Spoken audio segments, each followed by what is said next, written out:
Good afternoon welcome to good health.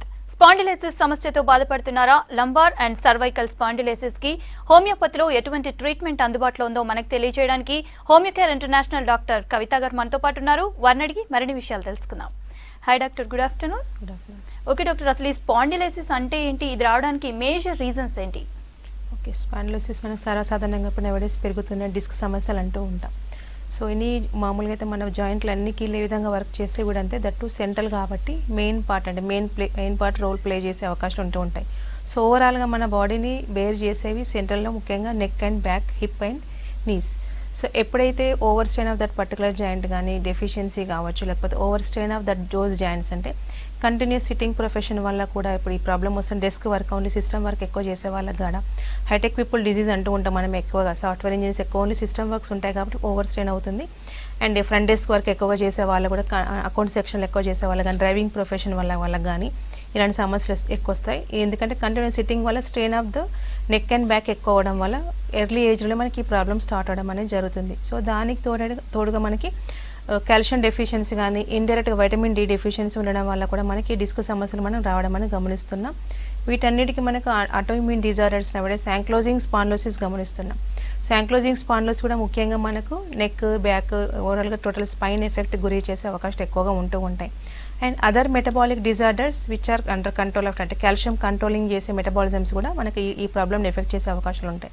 అవి ముఖ్యంగా hypothyroid and hyper thyroid కావచ్చు, లేకపోతే పారాథైరాయిడిజం అంటే కేసెస్ కావచ్చు, లేకపోతే డయాబెటిక్ లాంటి సమస్యలు అన్కంట్రోల్ ఉండడం వల్ల కానీ, ఈవెన్ మెడికేషన్ వాడుతున్న కంట్రోల్ ఉన్నా కూడా చాలామంది వెయిట్ గెయిన్ అవుతూ ఉంటారు. సో ఆ విధంగా ఇండైరెక్ట్గా over burden of the joints అవ్వడం వల్ల కూడా ఇలాంటి సమస్యలు మనం గమనిస్తాం. అండ్ జిమ్ ప్రాక్టీషనర్స్లే కావచ్చు, అబ్నార్మల్ పాస్చర్లో కూర్చోవడం వల్ల కానీ, వెయిట్ లిఫ్ట్ చేయడం వల్ల కూడా ఎమర్జెన్సీ కండిషన్ కూడా ఈ సమస్యలు మనం క్రియేట్ చేసే అవకాశాలు మనం గమనిస్తాం.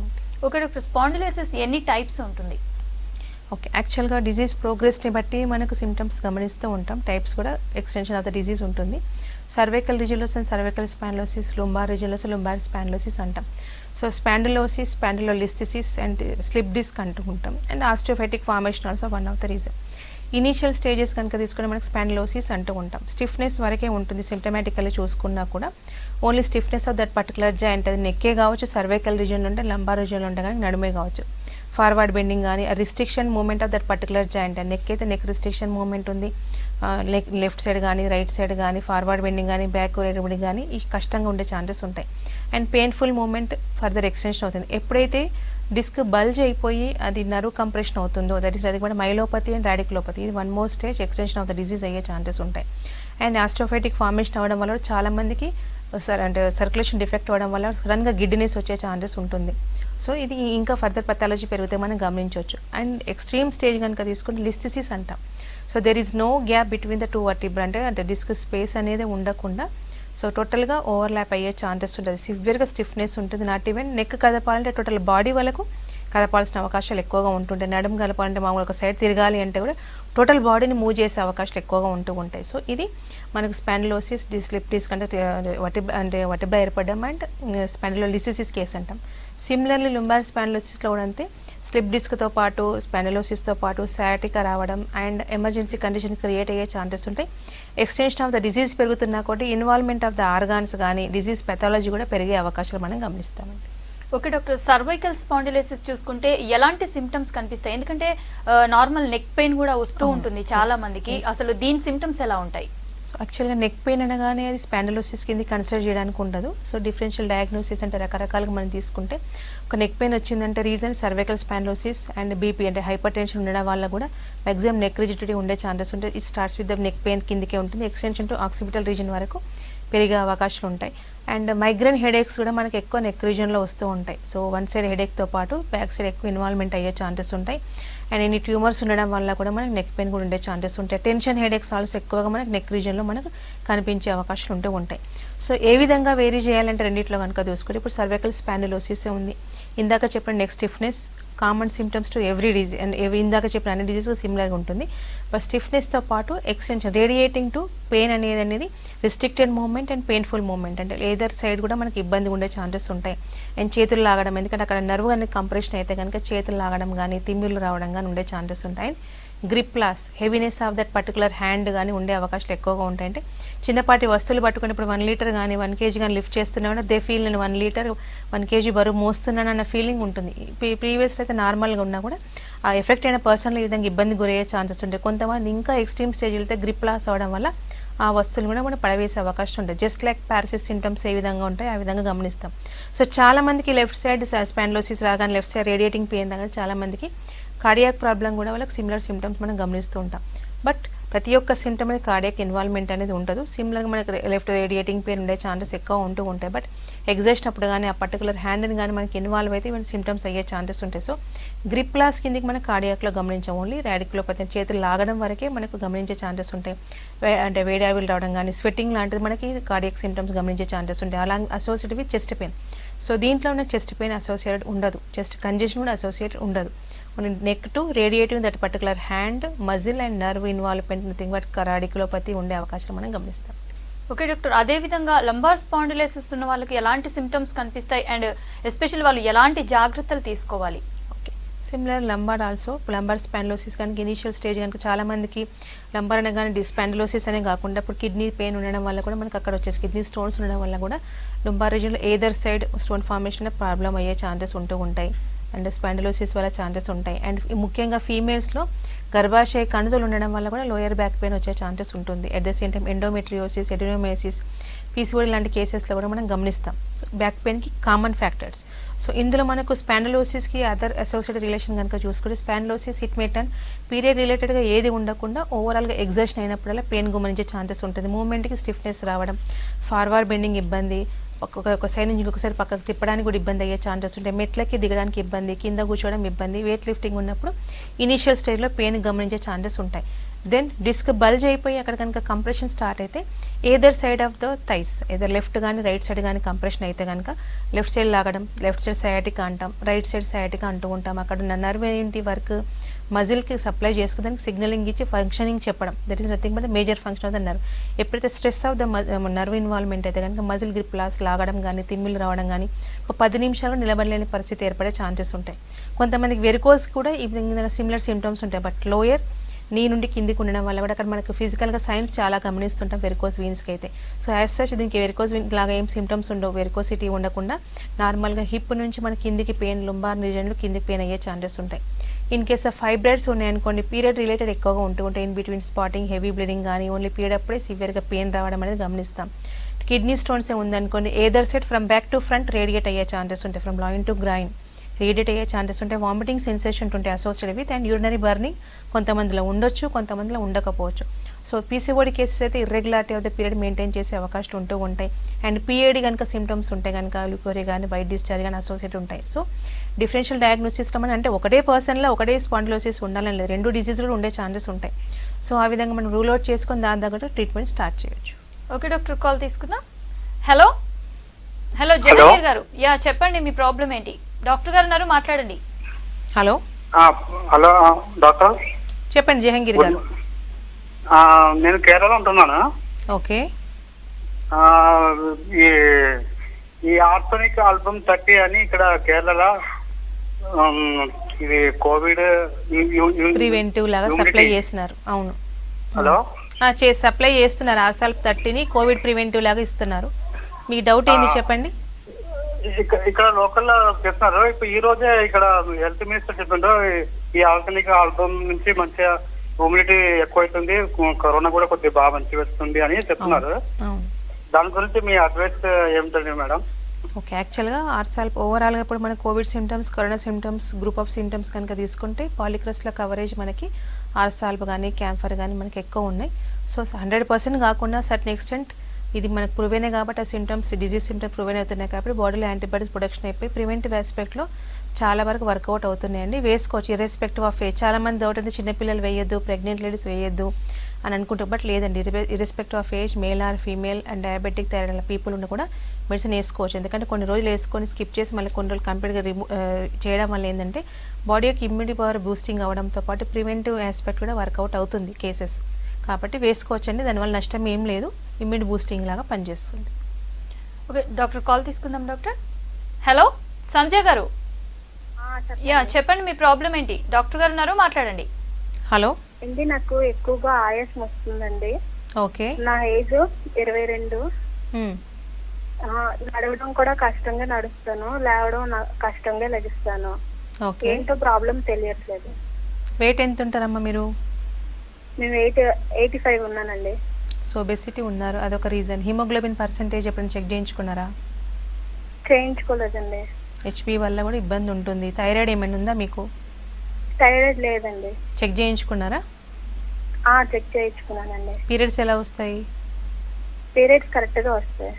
ఓకే. 22 ఇయర్స్, ఆల్మోస్ట్ 85 kgs అంటే ఒబెసిటీ ఒక రీజన్ అండి. సో నిలబడడానికి నడవడానికి ఇబ్బంది అంటే ఓవర్ వెయిట్ ఒక రీజన్. దాంతోపాటు హిమోగ్లోబిన్ డెఫిషియన్సీ వల్ల కూడా ఆయాసం వచ్చే అవకాశం ఉంటాయి. సో థైరాయిడ్ వల్ల కూడా ఆయాసం వచ్చే ఛాన్సెస్ ఉంటాయి. సో ఆయాసం అనేది నడవడం వల్ల రావడం డిఫరెంట్ ఉంటుంది. Even the cough and cold ద్వారా అంటే వైరల్ ఇన్ఫెక్షన్స్ వల్ల, రెస్పిరేటరీ ఇన్వాల్వ్మెంట్ వల్ల వచ్చే డిఫరెంట్ ఆయాసం ఉంటాయి. బ్రాంకైటిస్ కానీ ఆస్థమాటిక్ అటాక్స్ ఉండడం వల్ల కూడా ఆయాసం వచ్చే ఛాన్సెస్ ఉంటాయి. ఒకసారి హిమోగ్లోబిన్ చెస్ట్ ఎక్స్రే కనుక తీసుకుంటే దాని ప్రకారం అంటే cold associated with cold cough ఉంటే కనుక అది మ్యాక్సిమం రెస్పిరేటరీ ఇన్వాల్వ్మెంట్ ఉండడం వల్లనే వచ్చే అవకాశం ఉంటుంది. సో దాని దగ్గరగా ట్రీట్మెంట్ తీసుకుంటే రికవరీ అయ్యే ఛాన్సెస్ ఉంటాయి. But weight reduction also very much important అండి. మీరు బాడీ ఎక్సర్సైజ్ చేసుకుంటూ కనుక మెడికేషన్ కనుక వాడితే సో మీకు వెయిట్ రిడక్షన్కి at the same time so shortness of breath తగ్గడంతో పాటు సో రెస్పిరేటరీ కాంప్లైంట్స్ ఏమన్నా కూడా నార్మల్గా చేసుకునే అవకాశం ఉంటాయండి. ఒకసారి హెచ్బి పర్సంటేజ్, థైరాయిడ్ ప్రొఫైల్ ఒకసారి చేయించుకొని రండి, దాని ప్రకారం ట్రీట్మెంట్ స్టార్ట్ చేయొచ్చు. ఓకే డాక్టర్, ఇందాక కాలర్ అడిగినట్టు 22 అన్నారు. అయితే అసలు ఎవరిలో ఎక్కువగా వచ్చే ఛాన్స్ ఉంటుంది? ఏజ్ని బట్టి ఉంటుందా, లేదంటే వృత్తిపరంగా కానీ ఎవరిలో ఎక్కువ వచ్చే ఛాన్స్ ఉంటుంది? యాక్చువల్గా అయితే డిస్క్ సమస్యలు అనేది డిజనరేటివ్ చేంజెస్ వల్లనే రావాలి. లెక్క ప్రకారం అయితే కామన్గా దానికి పర్టికులర్ డిజీజ్ సిమ్టమ్ అయితే కనుక degeneration nothing but aged group పీపుల్లోనే వచ్చే అవకాశాలు ఉంటూ ఉంటాయి. But nowadays irrespective of age, చిన్నపిల్లల్లో కూడా సెడెంటరీ యాక్టివిటీ ఎవరికైతే ఉంటుందో, కంటిన్యూస్ సిట్టింగ్ ఎవరికైతే ఉన్నారో వాళ్ళకి ఎర్లీ ఏజ్లోనే మనం గమనిస్తున్నాం. పీక్ ఏజ్ గ్రూప్ కనుక తీసుకుంటే 20 to 40 మధ్యలోనే మనం ఎక్కువ గమనిస్తున్నాం. ఎందుకంటే మెటబాలిక్ డిజార్డర్స్ కూడా ఆ ఏజ్ గ్రూప్లోనే వస్తున్నాయి. ట్రిగరింగ్ ఫ్యాక్టర్స్ అండ్ ప్రొఫెషనల్లీ డిజార్డర్స్లో కూడా ఆ ఏజ్ గ్రూప్లోనే ఎక్కువ ఇన్వాల్వ్ అవుతారు కాబట్టి అవి విగరస్గా వర్క్ చేసే ఛాన్స్ ఉంటుంది. కాబట్టి ఆ ఏజ్ గ్రూప్ వాళ్ళు ఎక్కువ they are more prone to and deficiency of the calcium, vitamin D also close రూమ్లో వర్క్ చేయడం కూడా ఒకటి కాబట్టి and prone to accidents history ఉండడం వల్ల కూడా అవుతుంది. కాబట్టి మేల్ ఆర్ ఫీమేల్ ఇద్దరు ఎవరికైనా రావచ్చు. కాకపోతే compare to male calcium involvement కానీ మెటబాలిక్ డిజార్డర్స్ ఫీమేల్ ఎక్కువగా ఉంటాయి కాబట్టి ఫీమేల్లో కూడా మనకి ఎక్కువ ఈ ప్రాబ్లం చూస్తామండి. ఓకే డాక్టర్, కాల్ తీసుకుందాం. హలో హలో వెంకటేశ్వర్లు గారు. అవునండి. యా చెప్పండి, మీ ప్రాబ్లం ఏంటి? డాక్టర్ గారు ఉన్నారు, మాట్లాడండి. హలో డాక్టర్ గారు. చెప్పండి వెంకటేశ్వర్లు గారు. ఈ కాళ్ళకి దురదలు వచ్చాయండి, పాదాలకి. ఇక్కడ మెడిసిన్ వాడాము, తగ్గలేదు. ఓకే. వాటికి ఏమన్నా మీ హోమియోపతిలో ఏమన్నా మందులు? అంటే ర్యాషెస్ లాగా వచ్చాయండి, పొట్టులు వేస్తుందా లేకపోతే బెందులు లాగా వస్తున్నాయా, డాట్స్ డార్క్ డిస్కలరేషన్ ఉందా? దురదను బొబ్బర్లాగా వచ్చి పొట్లు వేస్తాం. పొట్టు కూడా లేస్తుందా? తెల్ల తెల్ల పొట్టు వస్తుంది, ఆరిపోతుంది. ఎస్, డ్రైనెస్ ఉంది. బ్లడ్ రావడం ఏం లేదు కానీ దురద ఎక్కువ ఉంది, పొట్టు లేస్తుంది తెల్లగా. మీ వయసు ఎంత సార్? మీ వయసు ఎంత అండి అంటున్నా? 48 అండి. ఓకే. యాక్చువల్గా మీరు చెప్తున్న సిమ్టమ్స్ చూస్తే ఇంకా క్లియర్ కట్గా ఉంటుంది కానీ చెప్తున్న సిమ్టమ్స్ ప్రకారం ఎరప్షన్స్ ఉన్నాయి, పొట్టు స్కేలింగ్ ఉంది, దురద ఉంది అంటున్నారు. అది ఎక్కువగా మనకు సోరియాసిస్ కిందకి మనం కన్సిడర్ చేస్తాం. సో ఎగ్జిమా కానీ లేకపోతే కింద దురద రావడానికి రీజన్స్ వెరికోజ్ వీన్స్ వల్ల కూడా వస్తాయి, పీటకే రావడం వల్ల కానీ ఇచ్చింగ్ వస్తుంది. బట్ ఎరప్షన్స్ అనేది ఉండవు. సో మీకు కురుపుల్లాగా అవుతుంది, బెందుల్లాగా వస్తుంటే పొట్టులు వేస్తుంది దురద అంటున్నారు కాబట్టి అది మ్యాక్సిమం అది సోరియాసిస్ కిందకే కన్సిడర్ చేయొచ్చండి. సో హోమియోపతికి స్కిన్ డిజీజ్కి ది బెస్ట్ మెడికేషన్ ఉన్నాయి సార్. సో ఒకసారి మీరు వస్తే కనుక బ్రాంచ్కి విజిట్ అయితే కనుక వాటి ఇంకా క్లియర్ కట్ తెలుసుకొని ట్రీట్మెంట్ స్టార్ట్ చేయొచ్చు. ఇచ్చింగ్ అని ఓన్లీ ఏవిలో అండ్ సిట్రిజిన్ వాడితే తగ్గే డిజీజ్ కాదు అది. సో కరెక్ట్గా డ్రై స్కిన్ డ్రై కూడా ఉంది కాబట్టి డ్రైనెస్ నార్మల్గా అవుతూ స్కేలింగ్ తగ్గి దురద తగ్గిపోయి టోటల్గా హీల్ చేసుకోండి, ఇబ్బంది లేదు. సో ఏమైనా మెడిసిన్ హిస్టరీ ఏమైనా వాడితే కనుక ట్రీట్మెంట్ హిస్టరీ కనుక తీసుకొని వస్తే దాని ప్రకారం లైన్ ఆఫ్ ట్రీట్మెంట్ స్టార్ట్ చేయొచ్చు. ఓకే డాక్టర్, కాల్ తీసుకుందాం. హలో హలో సునీత గారు, చెప్పండి మీ ప్రాబ్లం ఏంటి? మా అత్తయ్య గారికి అండి బ్లీడింగ్ అయ్యేదండి, అయితే ఆగిపోయిందండి.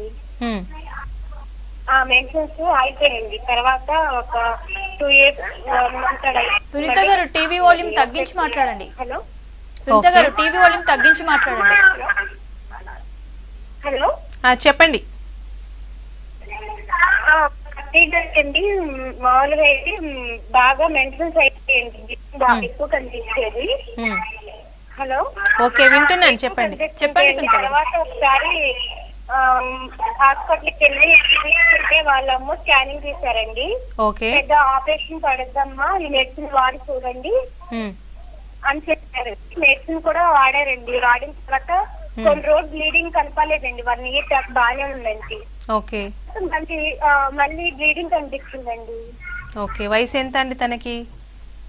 ఇప్పుడండి 53 అండి. 54 years అంటే మెనోపాజ్ అటైన్ అయిన తర్వాత పీరియడ్స్ మొత్తం ఆగిపోయిన తర్వాత మళ్ళీ ప్రాబ్లమ్ స్టార్ట్ అయింది అంటారు, అవునా? అవునండి, అవునండి. బయాప్సీ చేయించారా, ముక్క పరీక్ష చేయించారా? అప్పుడు ఏంటో 2 centimeters లోపల గర్భసంచిలో 2 centimeters ఏంటో గడ్డ లాగా ఉంది, ఆపరేషన్ చేయాల్సి వస్తుంది అని చెప్పి అన్నారండి madam. Okay okay okay okay అండి. యాక్చువల్గా 50+ ఏజ్ గ్రూప్ అంటే రిస్క్ ఎక్కువ ఉండే ఛాన్సెస్ కూడా ఉంటుంది. సో గర్భాశయ కణితి అంటే మీరు చెప్తున్న ఇన్ఫర్మేషన్ ప్రకారం అది గర్భాశయ కణితి కిందికి ఇంటర్మెన్స్ట్రల్ స్పాటింగ్ రావడం, ఇర్రెగ్యులర్ పీరియడ్స్ రావడం, యాక్చువల్గా 50 క్లైమాక్టరీ పీరియడ్ 50 క్రాస్కి చాలామంది మెనోపాజ్ అటైన్ అవుతారు. సో ఆ విధంగా ఇర్రెగ్యులారిటీ కిందికి కన్సిడర్ చేయొచ్చు. At the same time risk లేకుండా ఒకసారి బయాప్సీ కూడా టెస్ట్ చేయించడం వెరీ మచ్ ఇంపార్టెంట్. ఓకే, కణితి ఉంది, యూటరల్ ఫైబ్రాయిడ్ నాన్ మాలిగ్నెంట్ అయితే మెడికేషన్ తీసుకుంటే ఓవరాల్గా రికవర్ చేసుకునే పాసిబిలిటీస్ ఉంటాయి without any side effects with homeopathy. కాకపోతే అది నాన్ మ్యాలిగ్నెంటా కిందకి ఒకసారి బయాప్సీ పరీక్ష చేయించుకోవడం సేఫ్ అండి, పంపించండి. ఎందుకంటే ఆ ఏజ్లో that is very much risk. So ఒకసారి ముఖ పరీక్ష చేయించుకోవాలి. నాన్ మ్యాలిగ్నెంట్ అయితే కనుక ట్రీట్మెంట్ స్టార్ట్ చేసి మీ సిస్టర్కి ప్రాబ్లం టోటల్గా రెక్టిఫై చేసుకోవచ్చు. బట్ ఇట్ ఈస్ మ్యాలిగ్నెంట్ అయితే మాత్రం హిస్టెక్టమీ చేయించాల్సిన అవకాశాలు ఉంటాయండి. So as soon as possible ఆ పరీక్ష అయితే ఒకసారి చేయించండి, దాని ప్రకారం you can judge. Okay doctor, call తీసుకుందాం. హలో హలో మధుకర్ గారు, చెప్పండి మీ ప్రాబ్లం ఏంటి? మాకు skin allergy madam. Okay. Skin allergy and ఇట్లా చిన్న పుండ్లు అవుతున్నాయి, ఇట్లా చిన్న గోకింటాడు. ఓకే.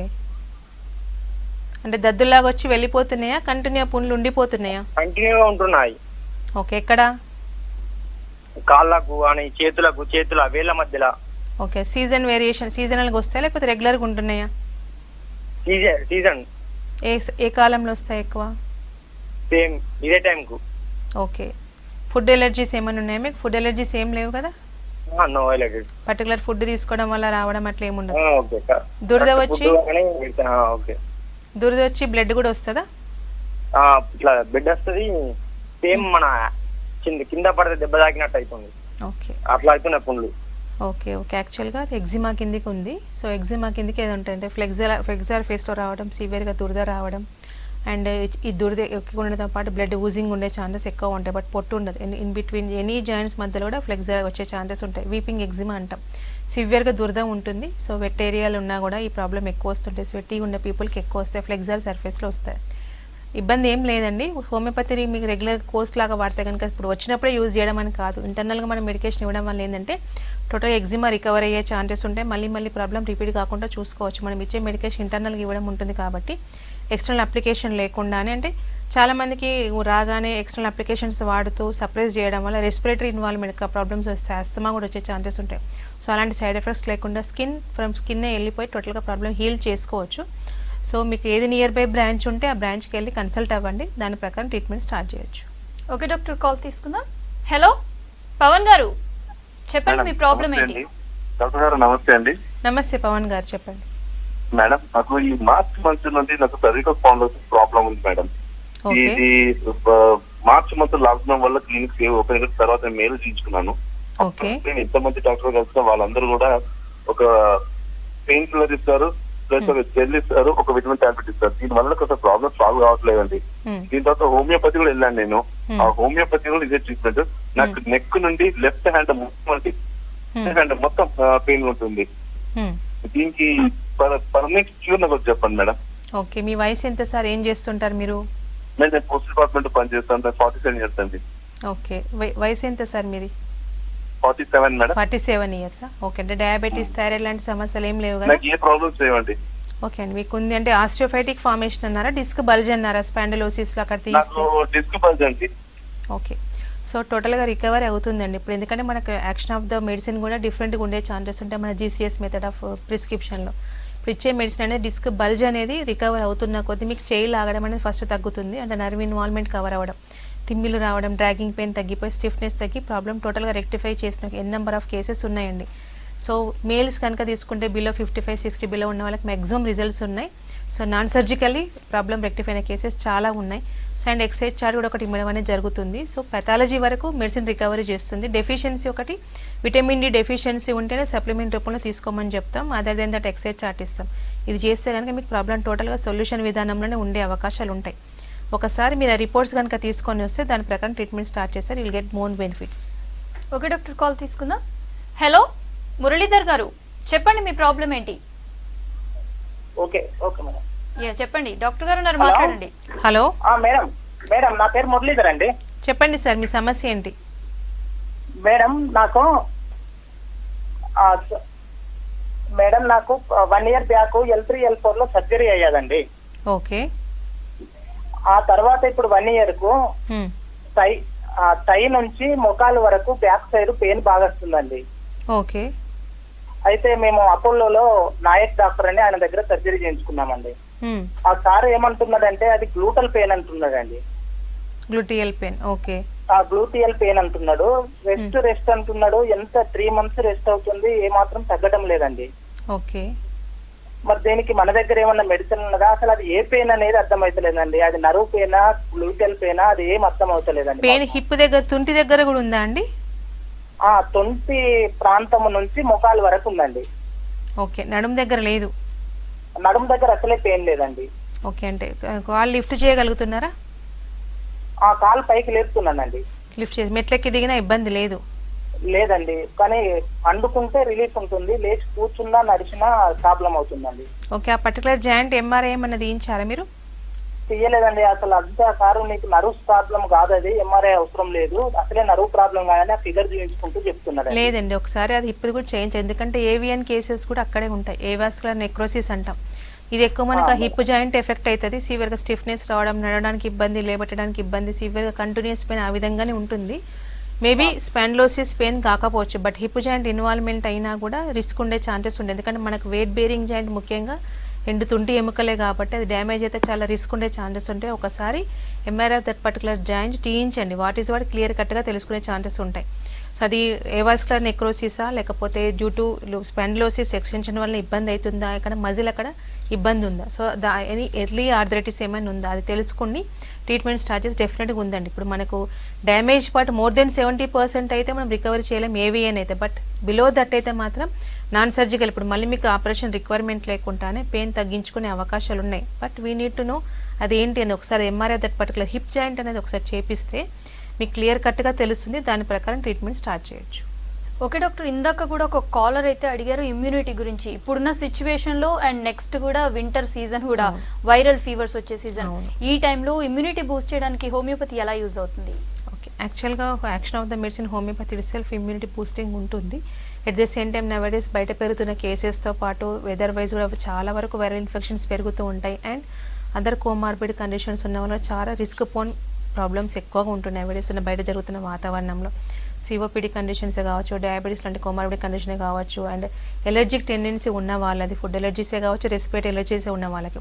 సో అలాంటి వాళ్ళకి చాలామందికి ఎక్కువ బెనిఫిట్స్ పొందే అవకాశం ఉంటూ ఉంటాయి. సో మనం ఇచ్చే మెడికేషన్తో boosting of that particular immunity అని that particular person immunity boosting అవడం వల్ల బాడీలోనే యాంటీబాడీస్ ప్రొడక్షన్ అవడం వల్ల ఏంటంటే they are ready to fight for any disease. అంటే stamina of the strengthening of the body ఉంటుంది, nothing but quality of life improve అవుతుంది. కాబట్టి సో వాళ్ళకి ఈజీగానే వాళ్ళకి ఇలా ఇన్ఫెక్షన్స్ బాడీలోకి రాకుండా చూసుకోవడం, వచ్చినా కూడా తొందరనే రికవరీ కింద కూడా వెళ్తున్న కేసెస్ ఎక్కువగా ఉన్నాయి. ఆల్మోస్ట్ చాలామంది వచ్చి విజిట్ అయి తీసుకుంటూ ఉన్నారు మెడిసిన్స్ కూడా. సో ఇంకా తీసుకున్న వాళ్ళు తీసుకోవచ్చు, ఎందుకంటే బెనిఫిట్స్ పొందే అవకాశం ఉంటాయి. ఇందాక కాల్ వచ్చినట్టు ఆర్సీ కాల్పు 30 అట్లా పాటు ఆ పర్టికులర్ అని కాకుండా యాడెడ్ విత్ ద కాన్స్టిట్యూషన్ కూడా యాడ్ చేసినాం అనుకోండి, వాళ్ళకు కొన్ని అదర్ కోమార్బిడ్ కండిషన్స్ అన్కంట్రోల్డ్ ఏమైనా ఉన్నా కూడా అది కూడా కంట్రోలింగ్ అవుతూ ఈ ప్రాబ్లం కూడా అంటే రాకుండా ఇమ్యూనిటీ కూడా బూస్టింగ్ కూడా మెడిసిన్స్ అవైలబుల్ అన్ని బ్రాంచెస్లో ఉన్నాయండి. Okay doctor, thank you doctor. స్పాండిలైసిస్కి హోమియోపతిలో మంచి ట్రీట్మెంట్ ఉంది అని చెప్పారు. ఇది ఇవాల్టి good health. Stay tune to V6 news.